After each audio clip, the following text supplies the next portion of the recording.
Assalamualaikum warahmatullahi wabarakatuh. Hamdan wa syukran lillah, wassalatu wassalamu ala rasulillah wa ala alihi wa sahbihi wa mawalah. Apa kabar anak-anakku yang soleh-solehah kelas 3? Pada kesempatan ini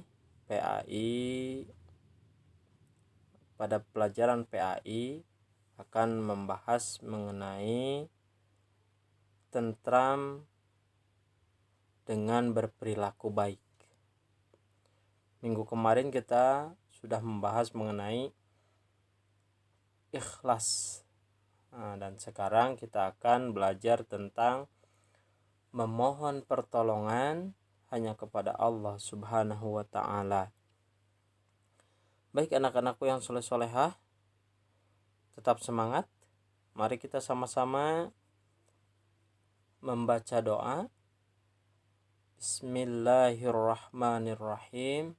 Rabbi zidni ilman warzuqni fahman birahmatika ya arhamar rahimin.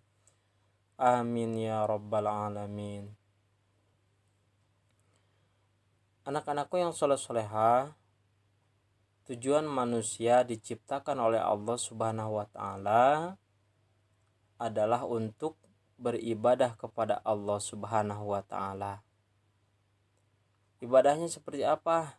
Seperti sholat, zakat, haji, berbuat baik kepada sesama, berbuat baik kepada orang tua, dan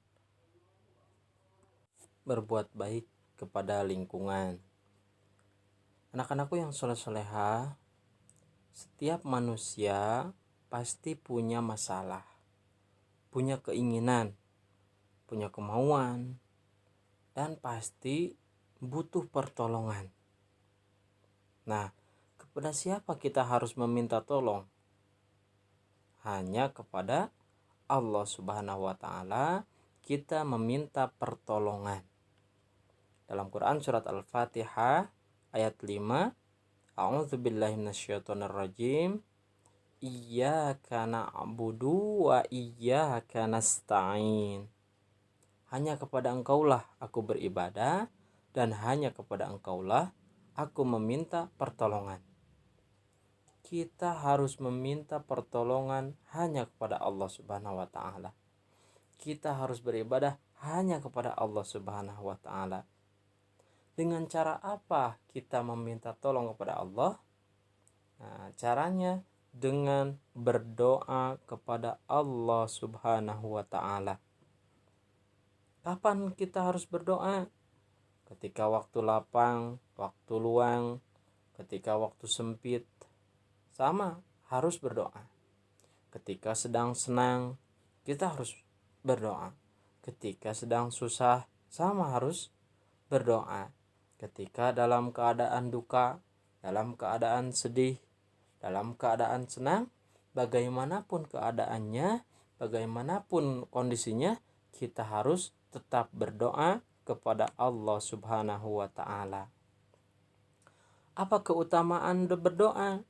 Allah Subhanahu wa ta'ala beserta orang-orang atau hamba Allah yang berdoa kepadanya.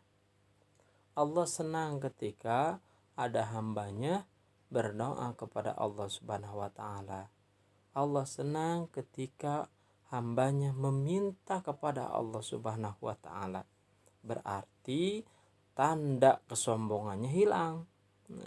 Karena kita merasa lemah, kita merasa rendah diri di hadapan Allah Subhanahu wa ta'ala. Oleh karena itu, kita selalu berdoa, selalu meminta pertolongan hanya kepada Allah Subhanahu wa ta'ala.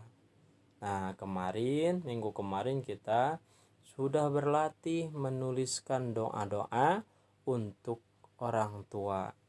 Doanya kepada Allah, ya Allah, ampunilah dosa kedua orang tuaku, kan ada yang berdoa seperti itu. Sayangilah mereka seperti mereka menyayangiku waktu kecil. Nah, itu yang harus kita lakukan, praktekkan dalam kehidupan sehari-hari. Baik dalam sesudah sholat, ataupun dalam ketika kita sedang belajar, kita berdoa meminta pertolongan hanya kepada Allah Subhanahu wa Ta'ala. Orang yang berdoa ada 3 kemungkinan. Pertama, Allah akan kabulkan doa orang itu. Kemudian yang kedua, Allah akan ganti dengan yang lainnya. Atau yang ketiga, Allah akan tangguhkan. Jadi tidak ada yang rugi ketika kita berdoa kepada Allah. Tidak ada yang rugi. Kenapa Allah belum ngasih juga? Itu bisa jadi Allah menggantinya dengan hal yang lain yang kita butuhkan. Jadi ketika kita berdoa itu merupakan sarana ibadah kepada Allah Subhanahu wa Ta'ala. Anak-anakku yang soleh-soleha, untuk materi PAI kali ini dicukupkan sekian. Semoga Allah Subhanahu wa Ta'ala memberikan pertolongan kepada kita untuk senantiasa belajar lebih semangat lagi, untuk senantiasa memberikan ilmu yang bermanfaat kepada kita. Untuk tugasnya, kerjakan halaman 98, ayo berlatih, nanti dikirim ke link yang akan Pak Aan berikan. Baik, kita berdoa, doa sesudah belajar, doa kifaratul majelis. Subhanakallahumma wa bihamdika asyhadu an la ilaha illa anta astaghfiruka wa atubu ilaih. Akhirul kalam, assalamualaikum warahmatullahi wabarakatuh.